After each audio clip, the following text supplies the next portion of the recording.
Three, two, one. Wow, amazing! 揺れた世界にまだ僕は人を見えなくなって見つめないで僕の心は濡れて描いた世界の中であなたを傷つけたくはないよ溺れて僕の心最後のままHello my friend, Monami Watashi no Tomodachi. Balik lagi di cerita manhwa. Buat kalian yang mau support channel ini dengan donasi, kalian bisa pilih antara Super Thanks atau Saweria. Tapi bagusnya sih Saweria ya, karena potongannya cuma 5%. Kalau Super Thanks 30%. Untuk Saweria, kalian bisa klik di pojok kiri atas, atau kalian bisa cek di kolom deskripsi. Tapi untuk support, nggak harus dalam bentuk donasi. Dengan kalian menonton sampai habis dan memberikan like di video ini, itu udah sangat membantu mensupport channel ini. Kalian juga bisa join di grup Telegram dari komunitas cerita manhwa. Di situ kalian bisa sharing dan berbagi cerita dengan teman-teman baru. Dan nanti kalau gue ada masalah apa-apa tentang channel ini, pertama-tama gue pasti akan menginfokan terlebih dahulu di Telegram. Misalnya kayak gue telat upload, atau apalah itu. Makanya langsung join di grup Telegram ya. Tanpa perlu berlama-lama lagi, kita akan mulai aja ceritanya. Melanjutkan cerita sebelumnya, di mana Mojujin menggabungkan Purple Sky Ash Metal dengan tongkat hitam Sukyue. Para kultivator yang lain mulai kesal. Patwa, aku kira kau itu bercanda. Ternyata kau benar-benar memurnikan semua Purple Sky Ash Metal itu. Hentikan! Sesuai dengan aturan, kau tidak bisa memurnikannya. Sisakan Purple Sky Ash Metalnya untukku. Sukyue menjawab, nyala kalian semua. Para kultivator itu mulai ketakutan. Ini sungguh niat membunuh yang sangat kuat. Dia benar-benar emang tidak berniat untuk memberikannya pada kita. Udah kita lupakan aja. Mojujin berkata, ayah pemimpin fraksi, pemurniannya akan selesai. Tiba-tiba Shisem berkata, karena Sukyue sedang melakukan pemurnian, dia memberikan saran bahwa alat ini bisa diperkuat dengan esensi pemurnian. Dengan menggunakan 5 juta poin esensi pemurnian itu, bisa diperkuat menjadi celestial artefak tingkat tinggi. Apa? Bisa diperkuat? Tunggu sebentar, jangan diselesaikan dulu Mojujin. Sukyue langsung mengambil alih. Pelindungmu, biarkan orang tua ini mengambil alih. Kau sudah bekerja keras sampai saat ini. Istirahatlah dulu. Baik pemimpin fraksi. Ayah pemimpin fraksi.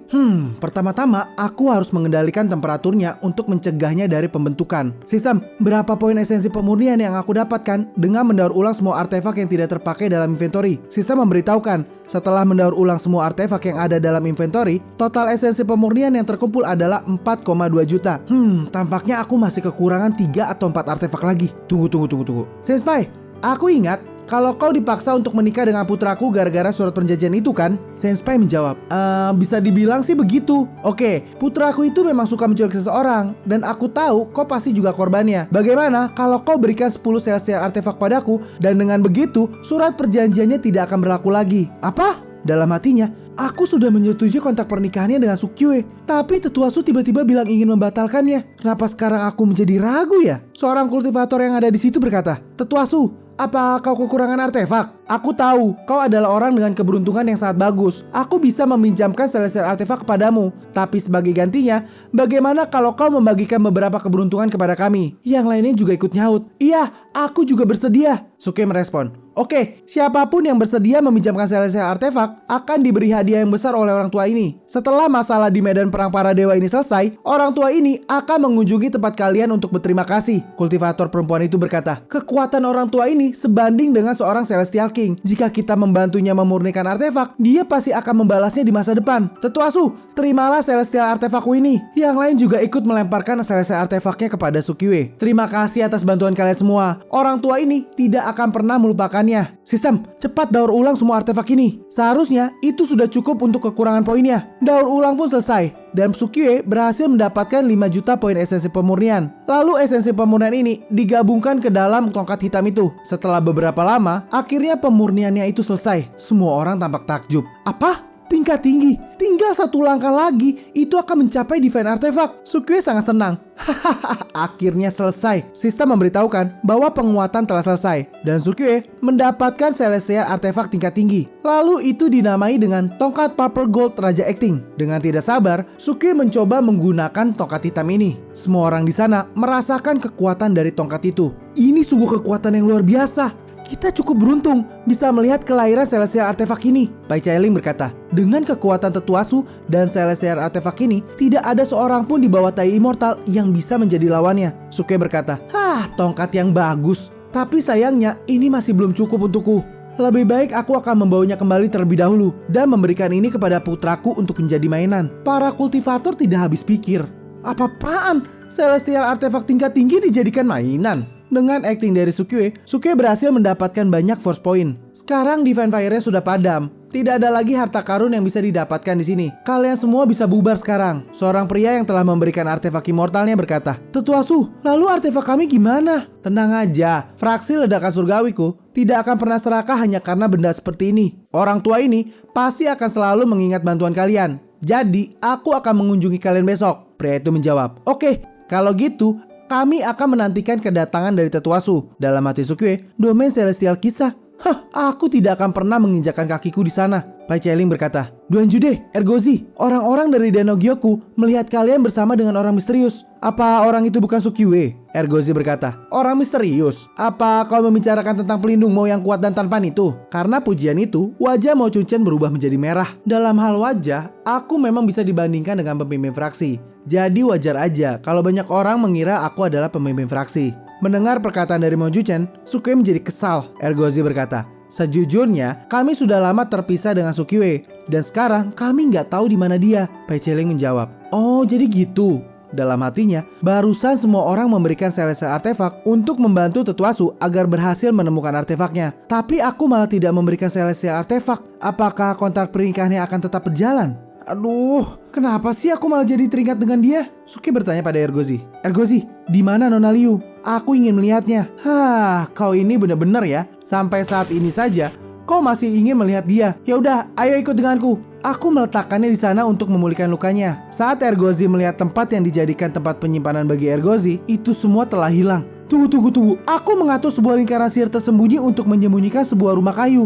Dan Nona Liu ada di dalam sana untuk memulihkan lukanya. Bagaimana bisa rumah kayu itu hilang? Sukue berkata, apa kau tidak salah tempat, Ergozi? Jejak lingkaran sihirnya masih ada di lantai. Ini nggak mungkin salah. Ergozi mulai menggunakan indera penciumannya. Dia mengendus-ngendus di sekeliling tempat. Sukue bertanya, Ergozi, apa yang sedang kau lakukan? Kau ini sedang cari orang kan, bukan daging? Ergozi berkata, di sini ada energi yang ditinggalkan oleh Nona Liu. Jadi baunya menghilang di balik dinding ini. Pai Chailing berkata, itu adalah fenomena yang sering terjadi di dalam medan perang kuno para dewa. Tiba-tiba mengisolasi beberapa tempat dan menyembunyikannya. Kami menyebutnya pintu rahasia. Sayangnya, sejauh ini kami belum menemukan cara untuk memecahkannya. Sukue berkata, di zamanku itu disebut halusinasi. Halusinasi? Sungguh istilah yang bagus. Ergozi bertanya, terus bagaimana cara untuk menghancurkannya? Sukue menjawab, omong kosong, tentu aja itu pakai kepalamu. Ergozi langsung bergerak. Oke, aku akan menggunakan kepala. Dia langsung menyerang tembok itu menggunakan kepalanya. Tembok itu tidak hancur. Yang ada, malah pala Ergozi jadi benjol. Sukue berkata, astaga, apa yang kau lakukan lagi, Ergozi? Hei, bukankah kau tadi bilang menggunakan kepala? Aduh, kau ini ya, tampaknya aku terlalu berlebihan karena berharap Ergozi bisa menggunakan kepalanya. Ini semua benar-benar salahku. Mo Chunchen ikut-ikutan. Tabrakan Ergozi menghasilkan sebuah retakan. Mungkin kita bisa menghancurkannya dengan serangan yang lebih kuat. Lalu Mo Chunchen langsung memukul tembok itu. Apa? Kok sama sekali tidak tergores? Ternyata pukulan kekuatan penuhku tidak sekuat serudukan dari kepala Ergozi. Pai Chailing berkata, aku nggak menduga tubuh Ergozi ternyata sangat kuat ya. Padahal kultivasi pelindung Mo sudah mencapai Golden Immortal. Duan Jude berkata, ini bukan dinding biasa. Itu tidak bisa dihancurkan dengan kekuatan kasar. Kita membutuhkan kemampuan khusus untuk menghancurkannya. Pai Chailing berkata lagi, teknik Danau Giok kami mungkin bisa berguna. Orang-orang dari Danau Giok mencoba untuk menyerang tembok ini. Dan hasilnya masih tidak tergores sedikit pun. Sukue berkata, menantuku, aku sudah menyuruhmu untuk melihat dan mempelajarinya dengan baik sebelumnya. Tapi ternyata kau masih belum mengerti ya.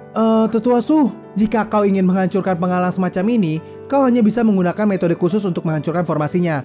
Contohnya, kaki Raja Acting orang tua ini. Sukue langsung menendang tembok itu. Tembok yang tadinya tidak bisa tergores, sekarang hancur berantakan oleh Sukue. Semua orang tampak takjub. Dalam hati Mo Chunchen, kekuatan fisik pemimpin fraksi ternyata sudah mencapai ranah yang lebih tinggi lagi. Pai Chailing juga terkejut. Ternyata kekuatan fisik Tetsuasu benar-benar gak terduga ya. Sekarang temboknya telah hancur. Mereka semua bisa melihat ada orang di dalam. Lihat, ada seseorang di dalam. Ah, itu Nona Liu. Wajahnya terlihat sangat menderita. Sebentar kita berpindah dulu ke pintu keluar dari medan perang para dewa. Para kultivator yang keluar langsung dihentikan oleh sekelompok orang. Berhenti, siapa kalian? Jenius dari Divine Farmer Clan kami, Yichong, terbunuh di sini. Pasti salah satu dari kalian yang melakukannya kan? Jika kalian berani tidak mengatakan apa-apa, hari ini akan menjadi hari kematian kalian. Yang berkata itu adalah jenius dari Divine Farmer Clan, kakak tertua dari Yichong, yang bernama Yidan. Dia berada di puncak Golden Immortal. Seorang kultivator lelaki menjawab, jenius Divine Farmer Clan, orang yang membunuh Yichong masih ada di dalam medan perang para dewa. Kalau kau sudah bosan hidup, ya tinggal masuk aja.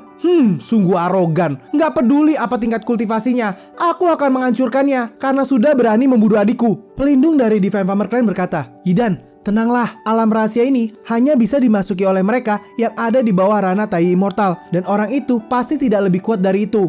Kita tunggu aja di sini, biarkan dia jatuh ke dalam jebakan. Ranah kultivasi dari pelindung Divine Farmer Clan ini berada di Tai Immortal. Mendengar perkataan itu, Yidan mulai tenang dan mengikuti perkataan dari pelindung ini. Kita kembali ke Sukyue dan kawan-kawan. Ah, di dalam sana sangat gelap. Kalian jangan masuk sembarangan. Duan Jude berkata, kita nggak boleh gegabah. Orang tua ini baru saja melakukan ramalan dan hasilnya adalah kematian. Sepertinya di dalam sana ada kekuatan untuk mengisolasi dari dunia luar. Sukyue berkata, udah, minggir, biar aku aja yang periksa. Sukyue mendekatinya dan memerintahkan sistem untuk memeriksanya. Sistem memberitahukan, objek ini mengandung sejumlah energi yang besar, yang mana merupakan konotasi Taois dari dewa yang sudah mati. Ini disebut Godhead. Siapapun yang konotasi daunnya lebih lemah akan ditelan olehnya. Disarankan agar Sukyue tidak menyentuhnya. Jika Sukyue ingin menyelamatkan Nona Liu, metode pertama adalah dengan mengorbankan seseorang. Saat Godhead menelan orang itu, gunakan kesempatan itu untuk menyelamatkan Nona Liu. Metode kedua adalah lawan Godhead dengan fisik suci. Jika itu bisa memicu Chaotic Green Lotus, ada kesempatan untuk melahap Godhead.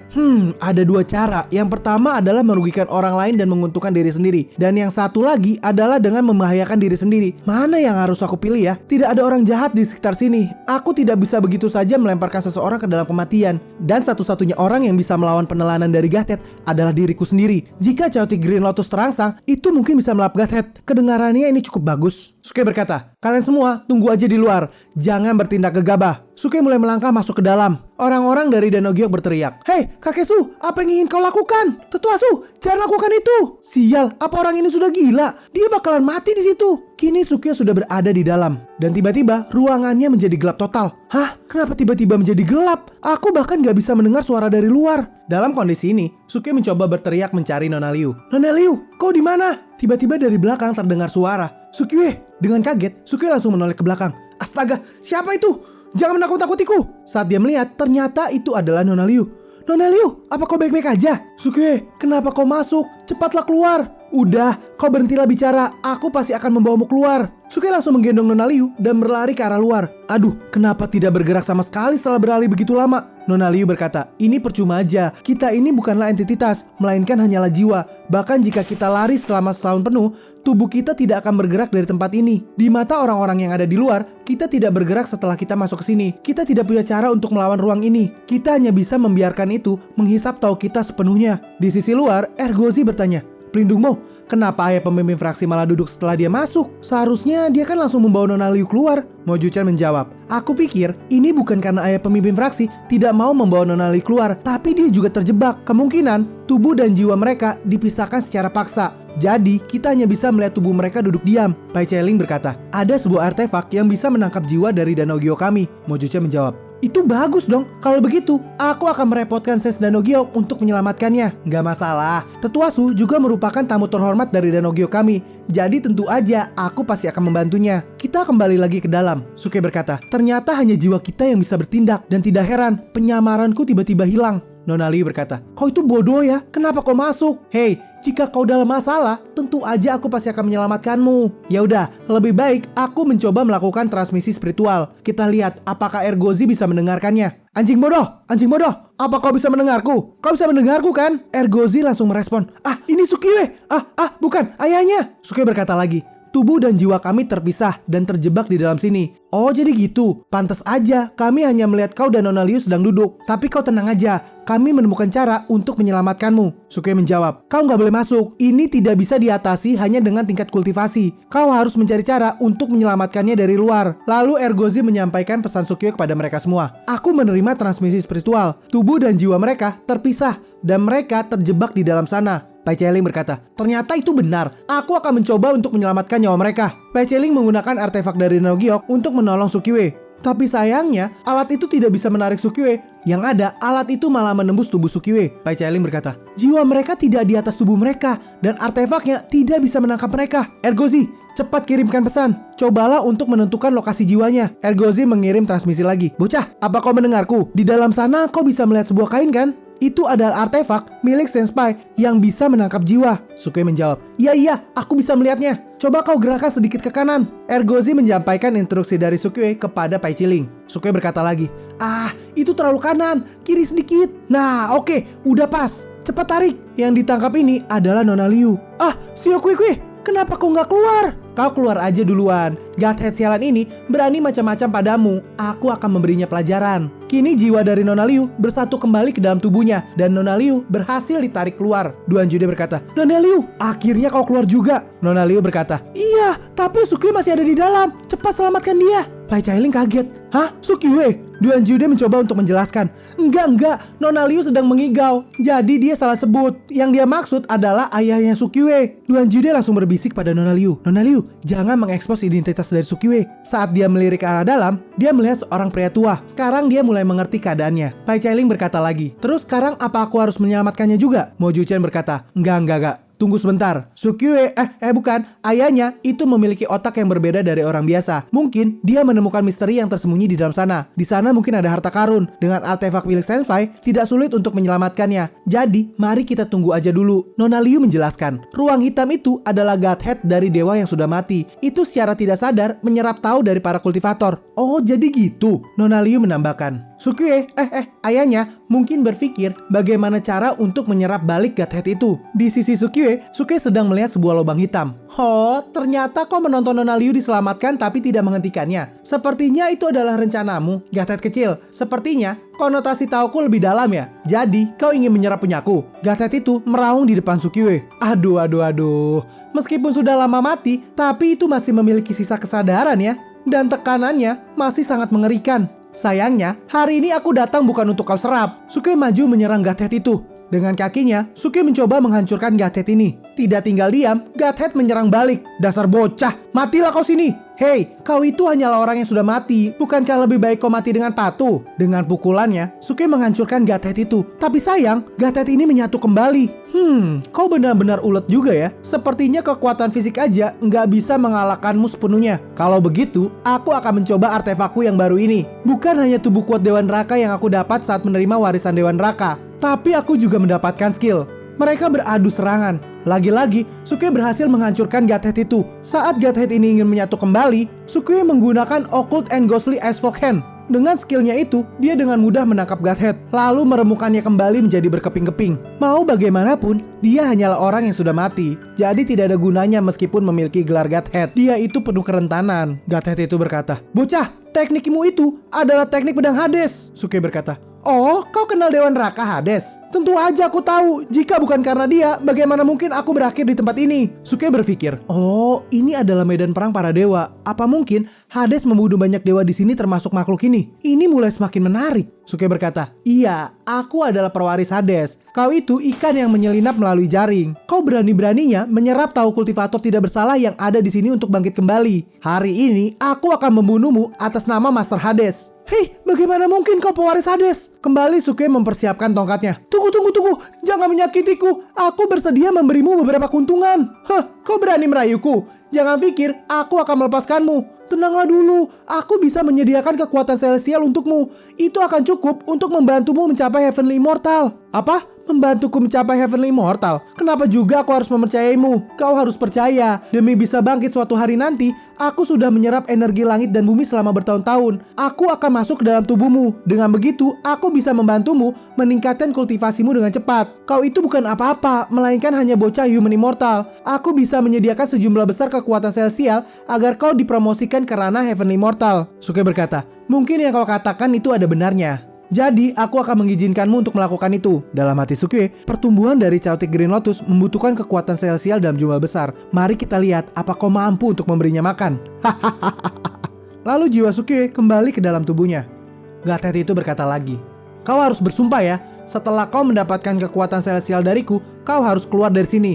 Oke, kalau gitu aku akan bersumpah terlebih dahulu. Aku bersumpah, selama kau memberiku kekuatan celestial, membantuku mencapai ranah Heavenly Immortal, dan memberikan warisan padaku, aku akan segera pergi dari sini dan tidak akan mengganggumu lagi. Jika aku mengingkarinya, aku akan disambar oleh petir dari langit, dihancurkan oleh petir malapetaka langit ungu, bahkan petir malapetaka kuno. Janji macam apa ini? Kalau petir malapetaka kuno datang, yang ada malah diserap oleh Sukue. Gatet itu menjawab, oke, aku terima sumpahmu. Segera Gatet ini memberikan celestial spiritual kepada Sukue. Orang-orang yang ada di luar mulai gelisah. Pai Chailing berkata, 2 hari telah berlalu, kenapa tetua masih belum keluar? Apa dia terjebak di dalam sana? Nona Liu berkata, pelindungmu, bisakah kau lihat keadaan Sukue sekarang?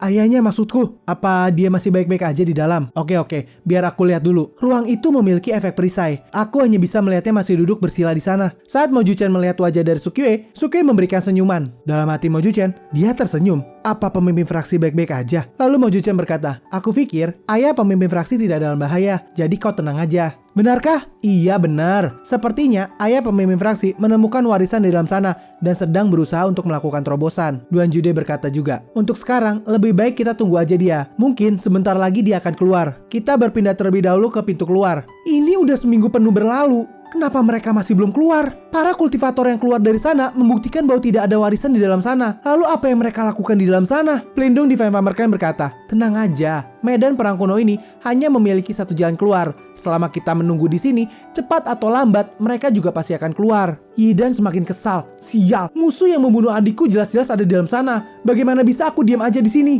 Yidan, janganlah gegabah. Ada banyak bahaya di dalam medan perang kuno. Lebih baik kau tidak mengambil resiko. Enggak. Aku udah gak mau menunggu lagi. Semua murid, segera ikuti aku dan masuk ke dalam medan perang kuno para dewa. Tangkap dan bunuh orang yang membunuh Yichong itu. Pelindung itu berkata lagi, Yidan, mereka yang ada di atas ranah Golden Immortal tidak bisa masuk ke dalam medan perang kuno ini. Aku tidak bisa menemanimu masuk ke sana. Jadi kau harus berhati-hati. Untuk apa berhati-hati? Mereka itu hanyalah sekelompok semut.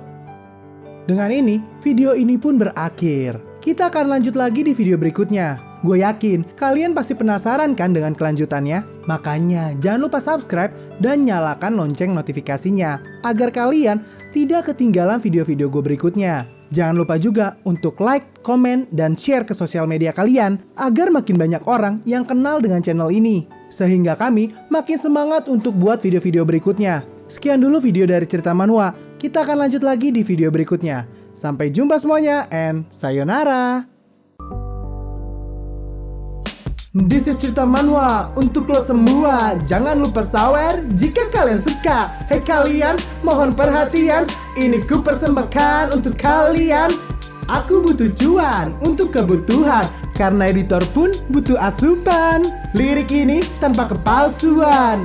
Dengan ini cukup sekian. Terima kasih.